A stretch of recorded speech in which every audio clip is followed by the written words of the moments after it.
Welcome to today's episode where I'm interviewing Jane Cowie, a community development worker from Partick in Glasgow who is involved in lots of projects and inspiring lots of people.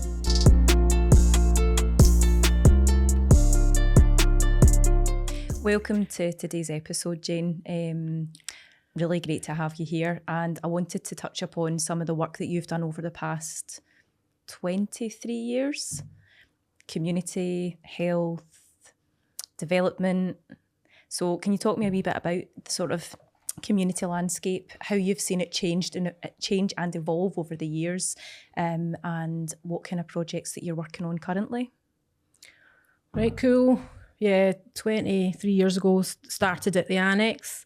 It's a community centre. Didn't even know it was there. It had a cardboard door on it. And we were at the after school club, and the after school club was getting too big. So they said, you need to find somewhere else to take the after school club or the primary sevens. So we took them down there, and then while I was down there, the manager came down and says, see what you're doing with these kids? Do you think you could do that with the community? And I thought, well, aye, I'll give it a go. So I ended up with 2 part-time jobs and then ended up in the Annex and stuff.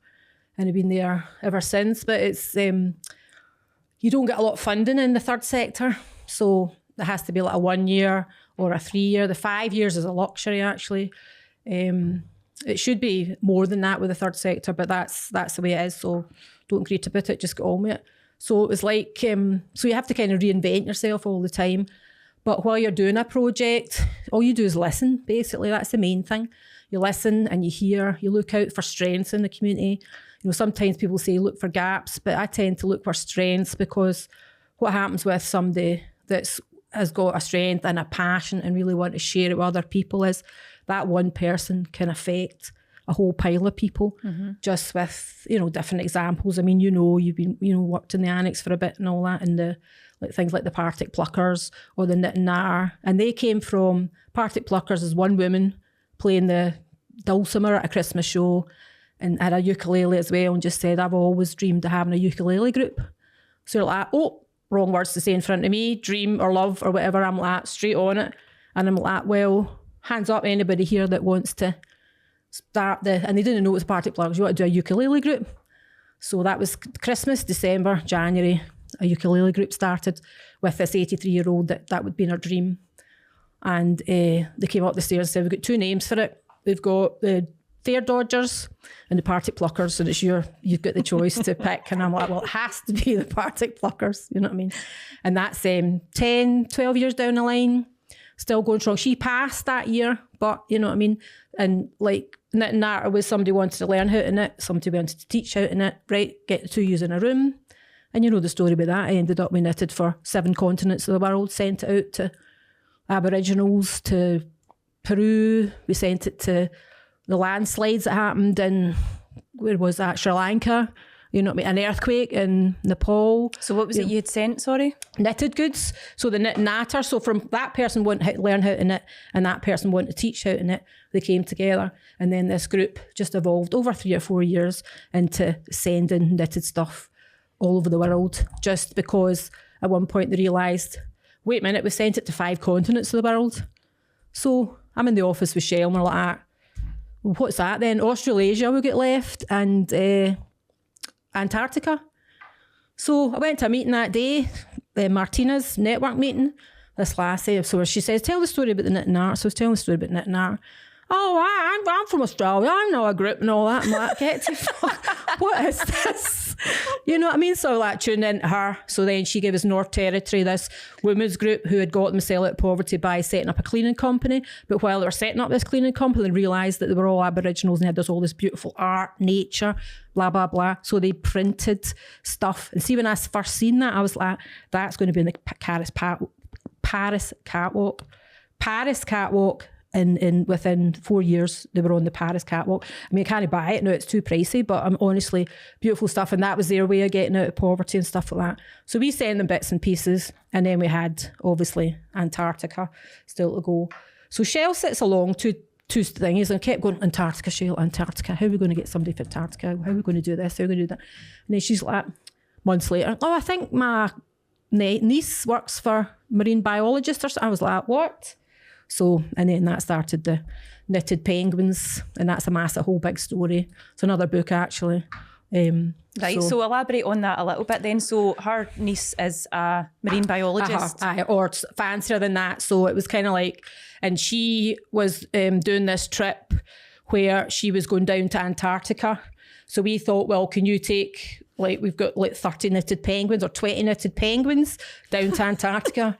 It's very random, but it was it kind of evolved, right? Somebody knitted a penguin, and then anyway, so she had, I think it was 30 knitted penguins and 4 big double blankets they did knitted for the conservationists, the whale conservation and the penguin conservationists, to keep them warm. And so the knitted penguins, on their route, they decided they went on the fancy boat to be auctioned to raise money for whale and penguin conservation. So this American guy puts his hand up, $1,500 for one of these knitted penguins and all that. So we got footage of that. So anyway, they ended up raising about £5,000 or $5,000 for conservation. But it was more the fun, and it was more like the knit and natter are sitting, a lot of them are 70s, 80s, you know what I mean? Like, that was part of what happens with the Connects 2 project. We were connecting them to things and stuff like that, connecting to themselves. A lot of people were turning up at 70 going, I don't know who the hell I am, Jane. You know what I mean? Because we did one-to-ones. We'd listen to people for a whole hour. And believe it or not, I can listen for a whole hour. And you're just listening to their whole story. And they're like that. I don't know who I am. I brought up my kids. I brought up my grandchildren. I have no clue who I am. You know what I mean? And then they were just talking about things and family dramas and this, that, and the next thing, blah, blah, blah, blah, blah. And I realised if you just went like that, okay, well, if you're happy with that and you just turn slightly like that, as if you're going to get up, they go like that, well, no, I'm not. So you could turn back again and go like that, right. Get to the actual juicy part. Exactly. So is there anything you can share with your community or anything like that? So that's where a lot of the things, well, I can knit, or I want to learn how to knit, or dreams of going to Australia to see a pal, or become Reiki master, or all these different things. Mm-hmm. So you had the 45 minutes, you got all the story out the way, because we said there's plenty of places in this planet you can sit and go, he said, she said, and all that. But this centre is a place where you got a chance to develop. Where are you going to go and do the stuff that you said, I'm going to do that when I'm older, or do that down the line, or do that later, or do that when I retire, or whatever, you know what I mean? So this is the time that you need to do these things. So we just tried to sort of facilitate that, but they all did it with each other. It was amazing. And then you'd have somebody isolated coming in, and then they'd meet pals, and then they would just they weren't isolated anymore, and they would be cancelling a lot of their doctor's appointments because they're just like, well, I'm getting more out of this, I'm having more fun and all that. Obviously, there's a lot of issues with medication, a lot of issues, and it's that long-term, medication for long-term, you know, on it for so long. We did an interesting research thing with the university where they came in, because we have groups of people, people go like that, can we come in and meet the group and share stuff, and you know, they'll get a £50 voucher or something like that. So what university, sorry, So this was Glasgow University. Right. I may be jumping ahead a wee bit, but you're talking about what's happening recently. So I live in Downhill Street, and I've been watching the cranes build up this university, and then I noticed there was an ARC one which they wanted for the community to benefit from, and then this health and wellbeing school that they wanted the community to benefit on. So I'm like, as a community development worker, I'm just kind of like, well, this is the biggest thing that's hit Partick in a long time. We're just 5 minutes away from the university. So how can I don't want it being a tokenistic thing. If they want to do this, they're going to have to come and, you know, let's do this and stuff. Yeah. Exactly. And weirdly so, the lassie I met at the beginning of that had been in community development 21 years in the university, and I'd been at the Annex 21 years at that point, and we had never really crossed until this, where they really seriously want to work with the community. So I was like, well, let's do this. So we've kind of come up with a sort of communiversity idea, you know what I mean, and also basically there's money there, to be blunt. You know, the third sector is really getting really difficult to get funding. So you have to start getting a bit cleverer. And because I've been doing this for a long time, you can get paid for your time, your sort of like consultation fee or whatever. And that way you can, that £250 or £750 you can use to support, like keep, for instance, the cost of living support group that's going on. So it's all sort of swings and roundabouts and all that kind of stuff. But it's the basic of it is listening, finding out where the opportunities are, finding where the strengths are, finding out where the needs are, and just joining that all up. It's kind of like, You remember that wee game you used to play when your kids join the dots? I love that game. Or a jigsaw. So you get the outline of the community and then you start piling it, you know, into your jigsaw. And then you super glue it, because somebody always comes along and dunts it. And so you super glue it, and then that's that bit. That's a group, you know, that develops into all these groups have all developed into other things. Some of them, you know, died a death and all that, but some of them have kept going, you know what I mean? And we've, you know, obviously we've lost a lot of people, you know, but there's been a lot of people saying this is a lifeline for me. It's to save my life. I'm doing more than I'm doing now than when I was a teenager. I mean, we all know what we're doing in life, but I think we stay back. And I think, see, the universe, if you take that step forward towards something, the universe goes, oh yes, look at, they're doing something, so I'm going to reward them with this. You know what I mean? I find that a lot. So, but people were stuck in their ways, so they weren't taking that first step. But even just having that one conversation opened up something, took that first step, because a lot of people are too close to themselves as well. So they were saying, I love dancing, I love dancing 3 times in that hour. But when you go like, right, so what dancing classes do you like to go to? They're like, how do you know I like dancing? And you're like, well, because you've said it 3 times, you know what I mean? So people aren't even hearing themselves, because what's going on in the world, or stress, or there's tons of stuff that's going on that can sort of push you from your path, or, you know. I think the thing that I found very interesting about that particular community was the diverse backgrounds of people. So it wasn't just one particular area demographic of person in the community. It was more all different ages, all different backgrounds, all different status as well. And they'd all been through different experiences that led them to meet each other. So the older ones could help the younger ones, and vice versa as well. And I think that that's a really solid network. That's what I noticed when I had arrived there in Partick, and I think that it really, really inspired me. It inspired me to see the work that you were doing and the other people within the annex. And I know obviously out of that had evolved the plot. So what was the kind of story behind that? The plot was a housing association thing. That was, they just celebrated their 10th birthday. And by the way, I remember the day you turned up at the annex, and I never seen who was getting interviewed, but I just felt this energy behind me. I turned round, I just went, I hope she gets a job. Just honestly, there was just an energy ripping out of you, you know what I mean, that I could feel palpable. But anyway, back to the plot. So it's like...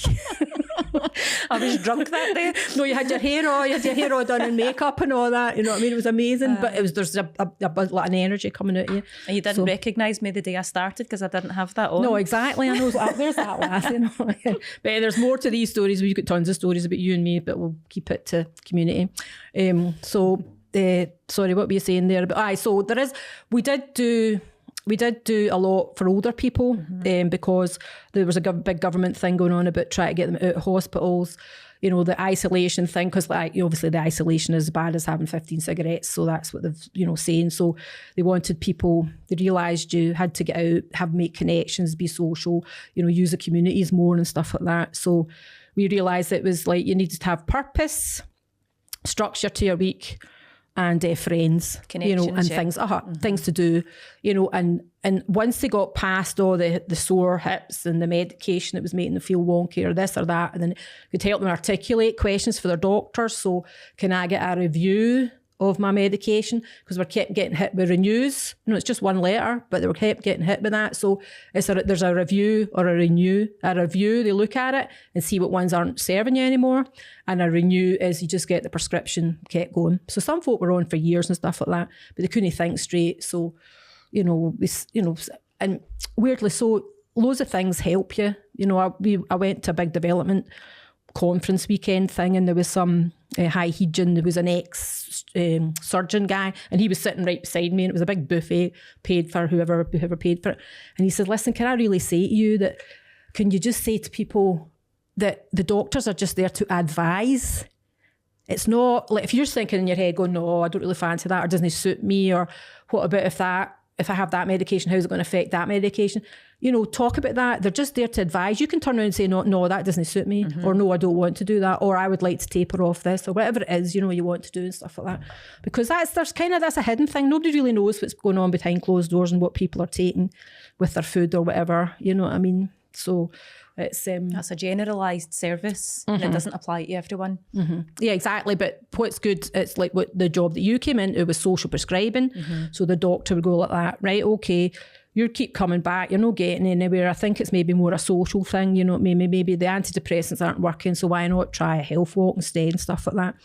But we kind of, everybody knows what's good for them, you know, but it's like what's stopping us from not doing it. And a lot of time, so what we found with the older, it was the confidence. You know, life knocks, somebody dies, you know, I've just lost my mum, 2 years ago.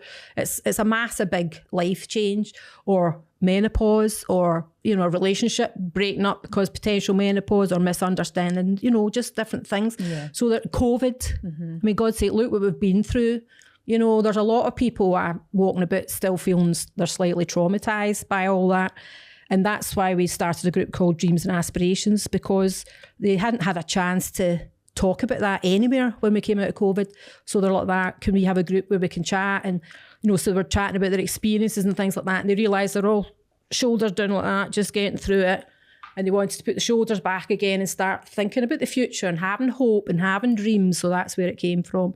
And then that's the one that the universities, you know, connected up to. It's the one that SWG3, we've just done our painting, graffitiing, electricity boxes around Partick, and it's really lifted the area. It looks amazing. Yeah, I've seen them. And a lassie came in, and we're getting evaluated, and a lassie came in and she said, I'd just like to say, I've just moved into Partick, and I was wandering around. I went for a walk and I saw them, and I thought, wow, that it felt really welcoming. And I said to myself, I am in the right place. And that's a lovely feeling to feel when you've just moved into a different area for somewhere. You know what I mean? So it was pretty cool. And I just think, look at them all now, they're all blank canvas. So everybody should be spray painting their electricity boxes, especially with the electricity prices going up and stuff like that. We should be getting something back. So definitely. The blank canvases. And I was talking to the BT engineer guy, and he was fine about it. He loved it. He thought it was great. It's one of a kind, he says, this electricity box. And I loved it. There was a slight bit of moaning as well, but just gloss over that. So just going back to obviously touching upon, I know we're talking about the plot, but can I go back to that in a second? I never talked about the plot. Well, we can go back to it. That's no problem. So it was just to touch upon the whole COVID experience then. So what was the difference that you noticed, obviously engagement-wise, with people within the community? People are working from home, people are maybe not able to get out and connect with others, especially the older ones. So what was it you noticed then about the difference in your job and how you could engage with people at that time? Well, a lot of places just shut down. I'll not say what they were because everybody knows who they just shut their doors. So the community, so we kind of summed it up by the community was out there champing on doors, and a lot of our bigger organisations were just shutting their doors. You know, I'm not going to give examples of who was shutting the door. I'll just focus on the community. So there is, so because we had relationship with the community, we knew who might be the vulnerable people. But also, I lost my job because we couldn't, COVID hit on the 23rd, wherever it was. I think my interview was on the 23rd. So I couldn't have an interview for my next job. See, in the third sector, you kind of get 3 years funding, 5 years funding. So we'd got all the money to have another 3 years funding, this called Unity project. But we had to go through the, employing everybody and all that, make sure we're the right people for the job. But we couldn't get our interviews for 7 months. So as a community development worker, what do you do? But the lottery phoned me up. They were phoning us up. So that's where the plot came in. The plot had been going on for 10 years. 10 years we celebrated our 10th year birthday, which the housing, it was an old derelict kids' playground that had been melted. The slides and all that. So everybody was like moaning about it. So, and it was like people were drinking, taking drugs, whatever they were doing there. You know what I mean? That's each to their own. But it was like, it wasn't good for the kids, so they decided to get this allotment space. So the housing developed it. And I've seen the application. It costs a lot of money because you had to have fences and stuff like that as well. But so then the housing, 3 community groups, and I think it's 18 housing tenants all got an allotment.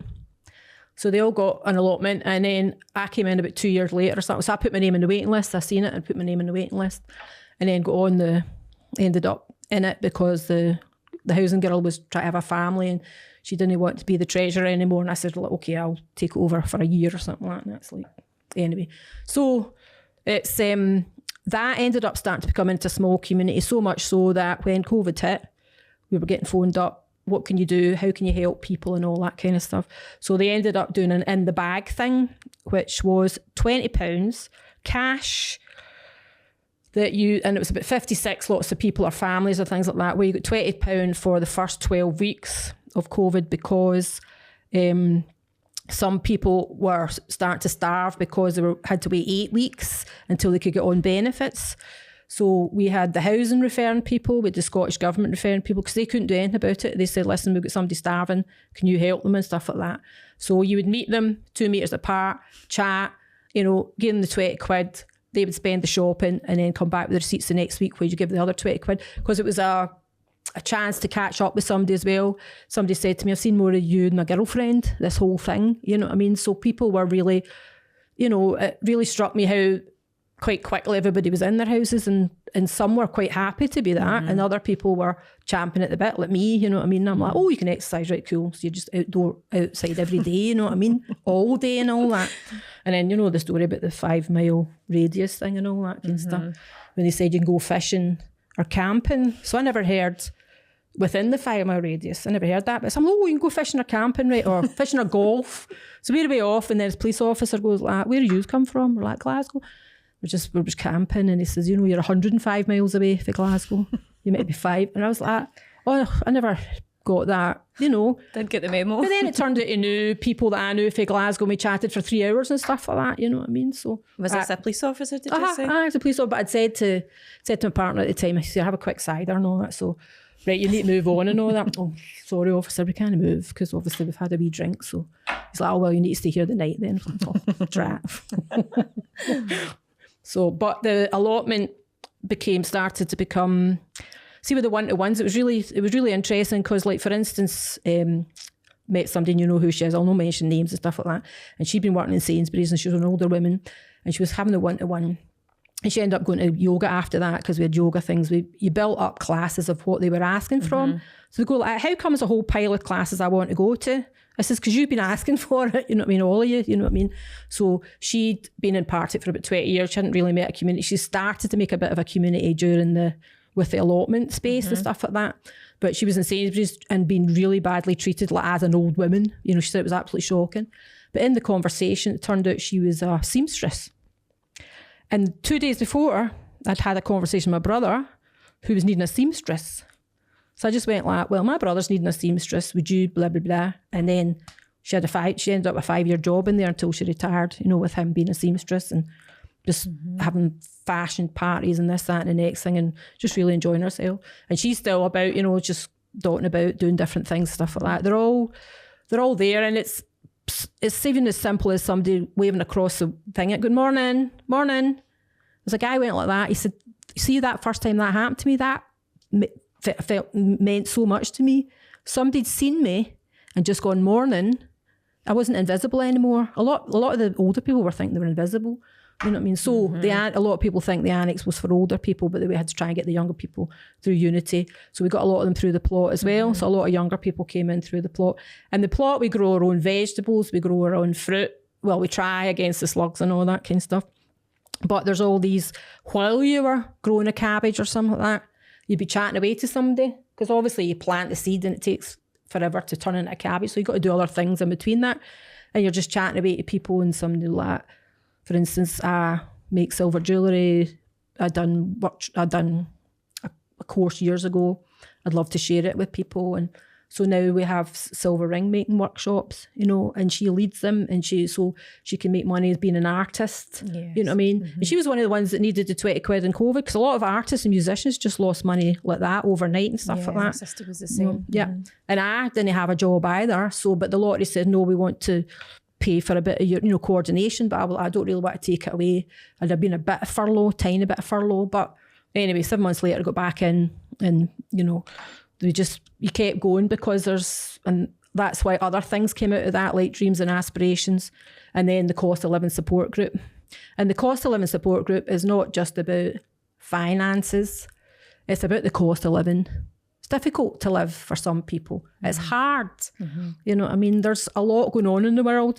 And if you listen to the news every hour on the radio, you know, you'd be like, by the end of the day, you know, so I just switch the news off because you don't want to hear, you know, what's going on in America with somebody's ear. You know what I mean? I'm not interested, you know what I mean? Too busy to be getting on with what, you know, we need to be getting. It just all seems like massive distractions or a fear thing like you're talking about earlier, you know, feel the fear and do it anyway. That book, you've been reading, and all these different, you know, things that are going on are just it's more fear. It's making you maybe spend money or, you know, eat, you know what I mean, comfort eat or whatever it is, you know, whatever your thing is, gamble, take drug, all these different things.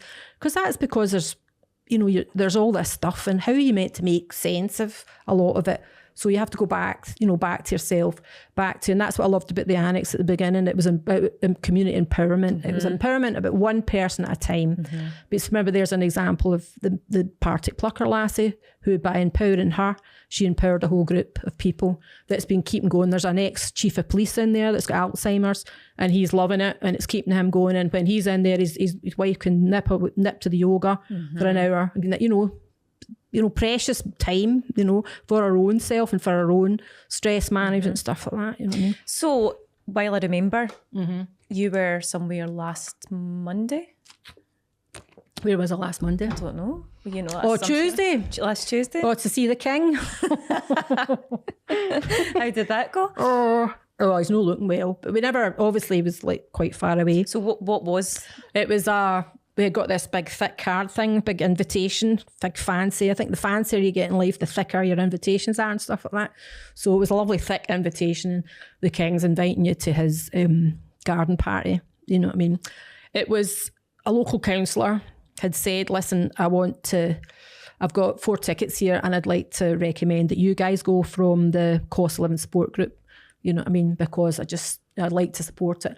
Because we just started that. We had no funding for it, but we just decided we'll start it, and then the housing gave us funding for a month, and then Glasgow City Council funded it for another few months, and then the bridge people funded it for a couple of months, and now it's been funded by the university.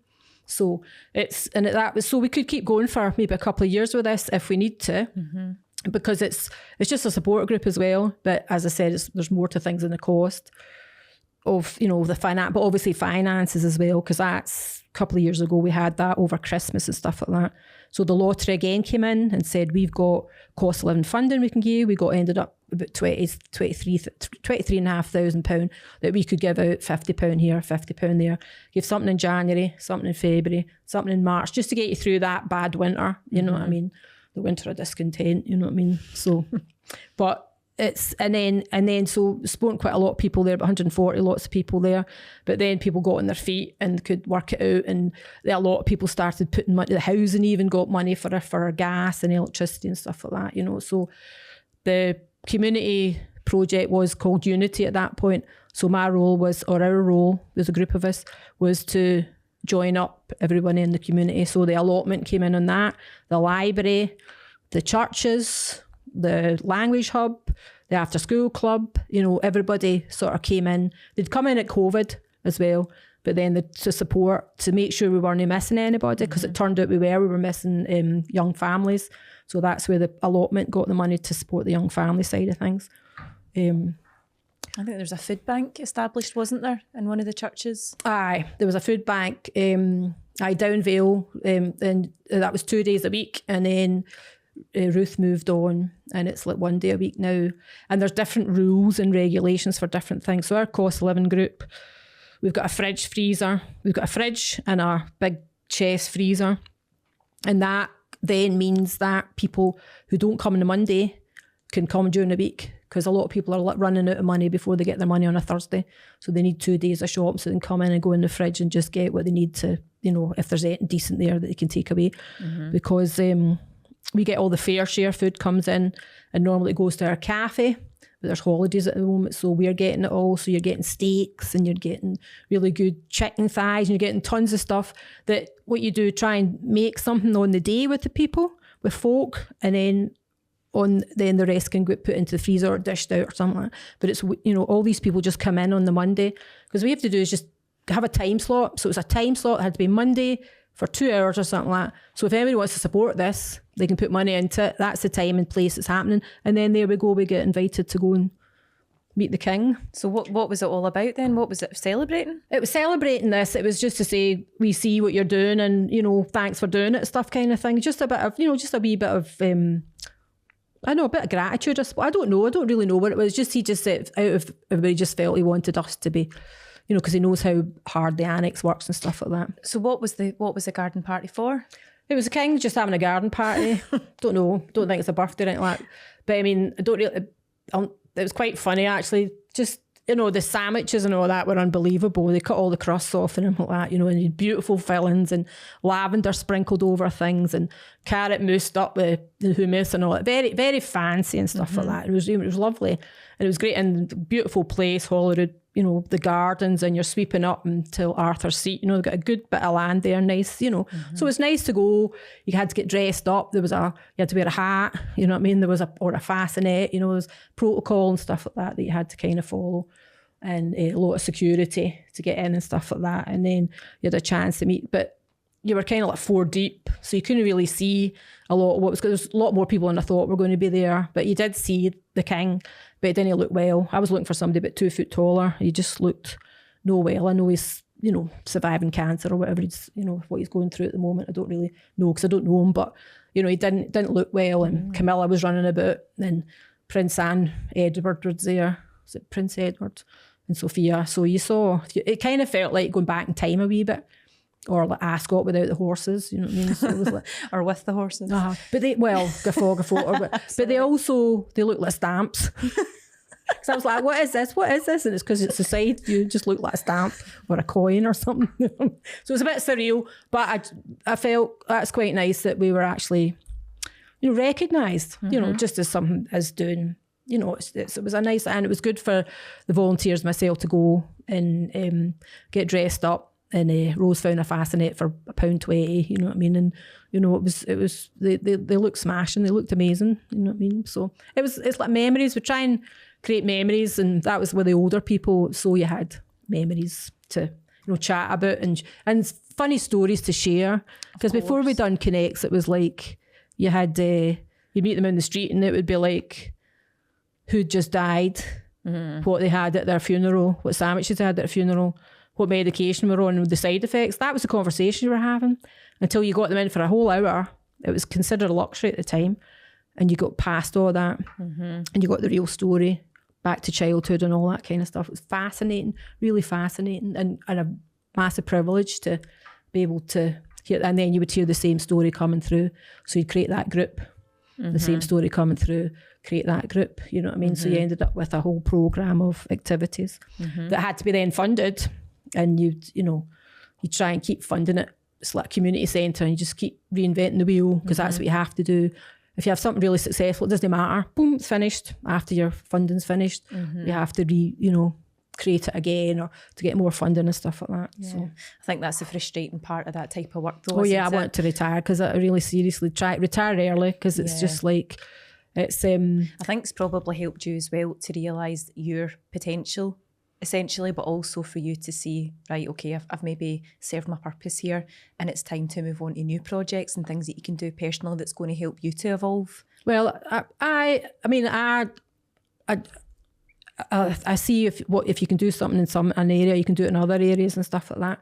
And then you see other people who are buzzing with energy, like Paul, for instance, that have Addicted for Life, and you just go like that, wow, he's in the total right place at the right time and all that. If there's anything I can do to support his process. I mean, he's totally got it under control and everything. He's got a job, I heard, as well, which is brilliant. But it's just like, you know, if there's anybody else you can support, but he's out with my area, so I can't do that through my work. I'm just doing that through, we did it on Saturday, you know what I mean, doing our own time. But I'd love to be able to be free to dot about anywhere, you know what I mean, doing that. So just going to move on to something that it was quite actually inspiring for me when I had first met you. I think I had been in the job, my God, I'd been in the job like maybe 2 months or something. Right. And then you were having this party. And I went along, and everyone and anyone was there, and there was crazy outfits and stuff, and it was so inviting and so creative and artistic. And I was like, I don't actually know why I'm here. I'm just here because I heard there was a party. What party was the that? one that it was your going away to Africa party. Oh, right. And it was just a bit mad. So, and we were helping you to fundraise for you in order to go and stuff like that. So, and I know that you created this book, which I love and I've used in cooking classes that I've done in the community and then further afield as well. So I just wanted to speak a wee bit about it because I know it was important to you to create this, and I just wanted to know a wee bit about the background of why you decided to create this book and also how it's helped you and how it's helped other people as well. Right, cool. Well, it was, you heard about it, participatory budgeting. It's where you're getting a bit of the government money, or it's hopefully going to be like 1% of the council money, where the community decides what they want to spend the money on. So they go like that to you. Would you want £500? If you had £500, what would you do? So most people are like, I'll pay my bills or go on holiday.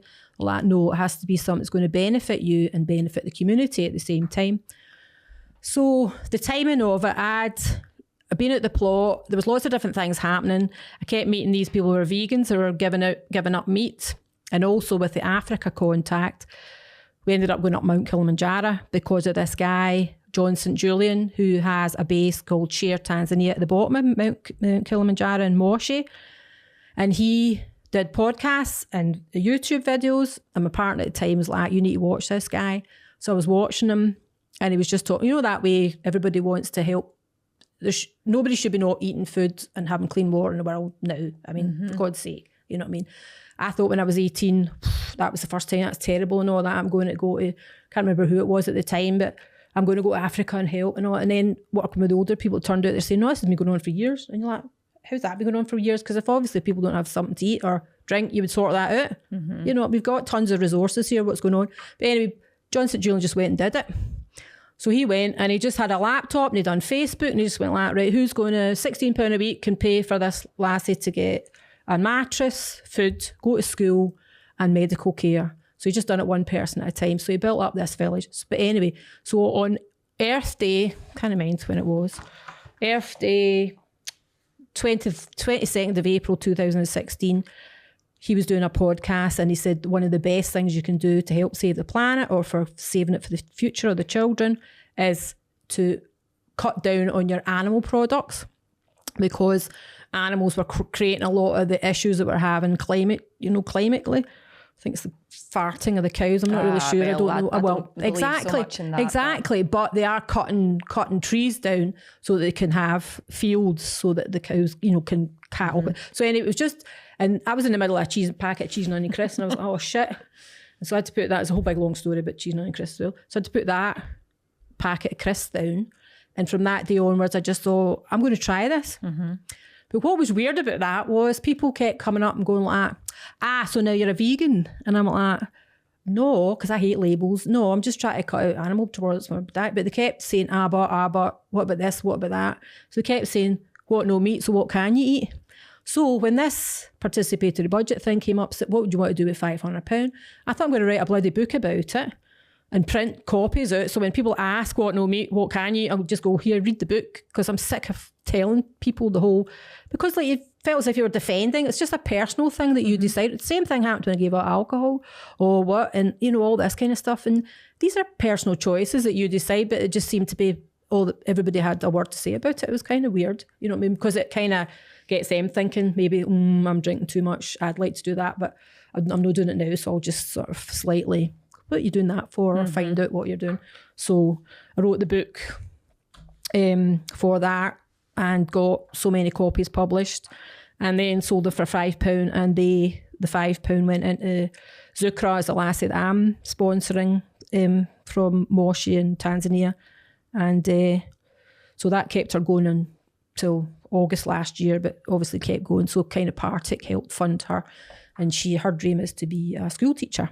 So I met her when she was 12. I didn't meet her, but I was introduced to her when she was 12. And I've been funding her since. So, and then part of this book fund, and she's actually in the book. So it was my journey, just recipes, sort of kind of tips, just what I'd done, you know what I mean? And another love of mine is photography.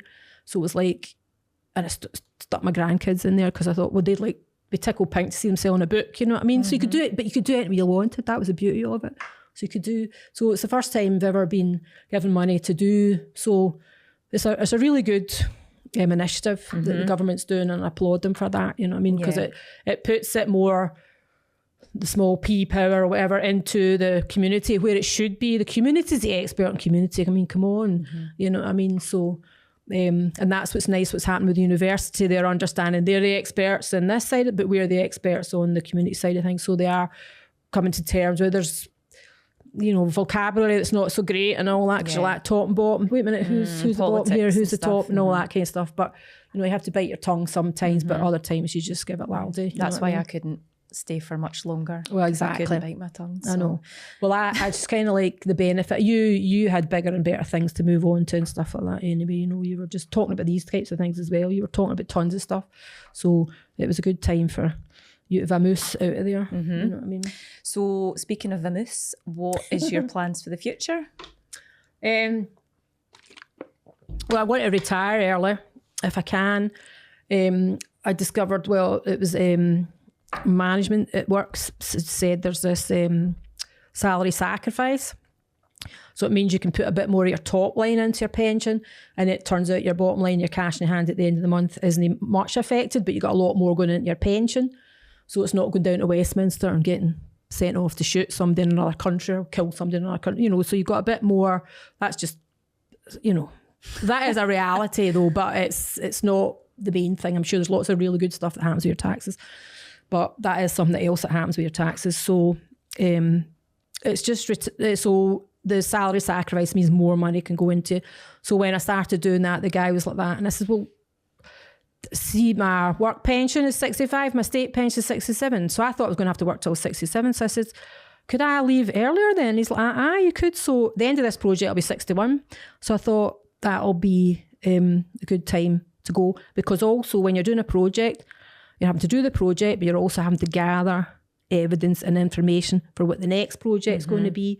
And then you're evaluating this. It's like multifaceted, multitasking all the time. So I'm tired, you know what I mean, from that side of things. And what's so lovely about that, just saying that, it's a girl who's 28 has asked if she could shadow me for the next year and a bit, so that she's going to learn the ropes and, you know what I mean, just go to all my meetings, learn all my madness, whatever, you know what I mean? And it's just basically listening, but, you know, joining the dots, and you build up lots of contacts. And when somebody says this, well, you know Grace's story, the one about never been abroad before. Yes.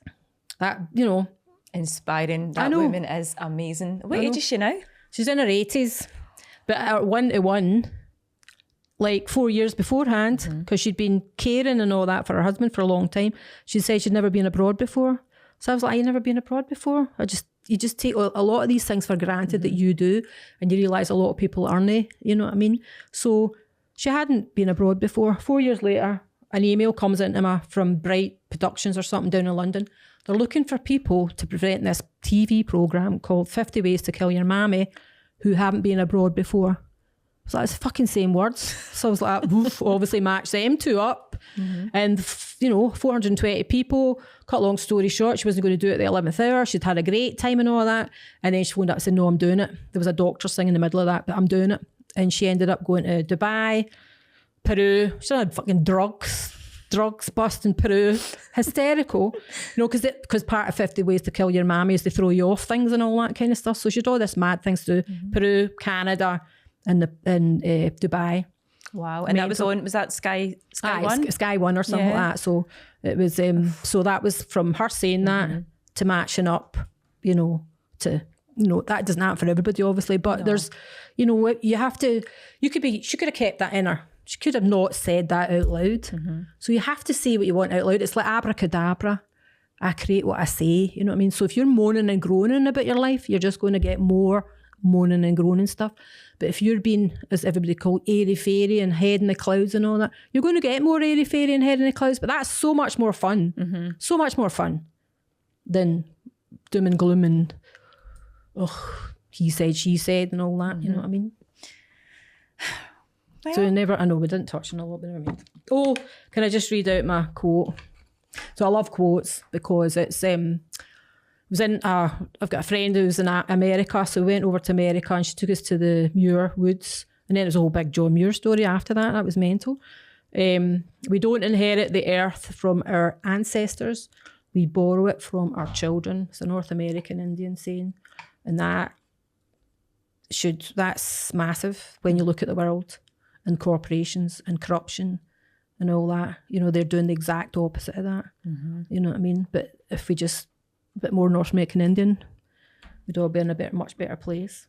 Well, there's still time. Oh yeah, totally. Oh no, I definitely have hope for humans and human spirit and all that kind of stuff. You know, there's definitely.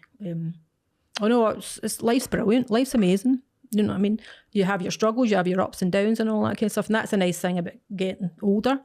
You can be, you know, it's wonderful. As what's his face? Guy that played the trumpet. Jazz? Louis Armstrong. Oh, It's a wonderful world. That could be the song that plays out at the end of this. Well, I think we'll end it there. Thank you very much for coming on. As always, it's a pleasure, but I'm sure there'll be another interview sometime in the future. We didn't touch on ayahuasca in Peru. Well, there's always time to do that in the future. Or Nepal. Maybe a more relaxed. We're getting strangled by the North American Indian for the fear workshop. Yeah. That was really good. That's a story in itself. Yeah. Yeah, I think we'll leave it there and we'll take up for another day.